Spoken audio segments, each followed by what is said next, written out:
On a misty evening in Quezon City, the air was thick with the scent of rain-soaked earth. Balete Drive, an old narrow road lined with ancient balete trees, was shrouded in an eerie silence, save for the occasional rustle of leaves and the distant croak of frogs. Marielle, a young university student with a penchant for the supernatural, found herself walking down this infamous street. She had heard the tales of the White Lady, a ghostly apparition said to haunt the road, but curiosity outweighed her fear. Armed with a flashlight and a digital recorder, she hoped to capture evidence of the paranormal. As she walked, Marielle couldn't shake the feeling of being watched. The balete trees, their twisted roots and gnarled branches forming grotesque shapes, seemed almost alive.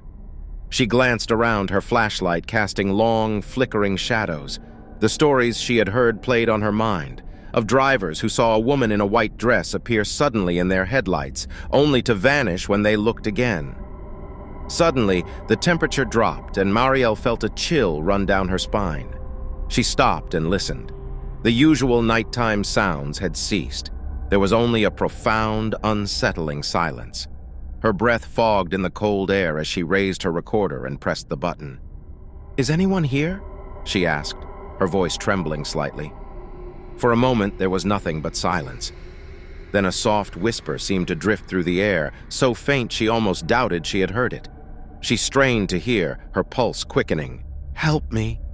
The words were barely audible, but unmistakable. Marielle's heart pounded. She swept her flashlight around, illuminating the trees, the road, and the shadows that seemed to dance at the edge of the light. "Who are you?" she called out, trying to keep her voice steady. The whisper came again, a little louder this time. "Help me!" Marielle's instincts screamed at her to run, but she stood her ground, compelled by a mix of fear and determination. She moved the flashlight towards the source of the sound.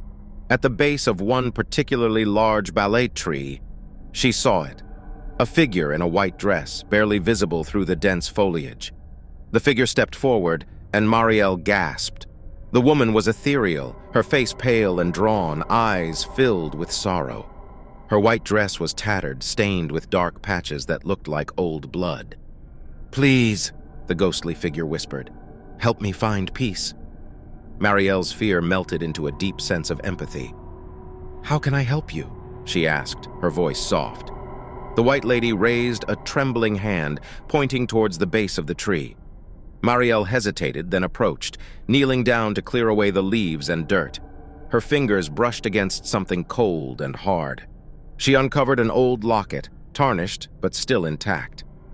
Opening it, she found a faded photograph of a young woman, the same ghostly figure now standing before her, and a man beside her smiling warmly. On the opposite side of the locket there was an inscription, "Forever yours, Eduardo." Tears welled in Marielle's eyes as she looked up at the White Lady. "Is this you?" she asked. The ghost nodded, her expression softening. "I was taken from him," she said, her voice barely more than a breath. "I never had the chance to say goodbye." Marielle clutched the locket to her chest. "I will find him," she promised. "I'll make sure he knows you loved him until the end." The White Lady smiled, a peaceful light coming into her eyes. As Marielle watched, the figure slowly faded, her form dissolving into the night air. The mist lifted, and the sounds of the night returned. Marielle stood up, the locket still in her hand, and made her way back to the main road.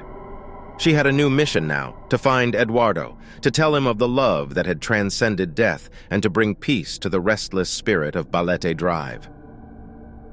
Years later, the stories of the White Lady became just that, stories.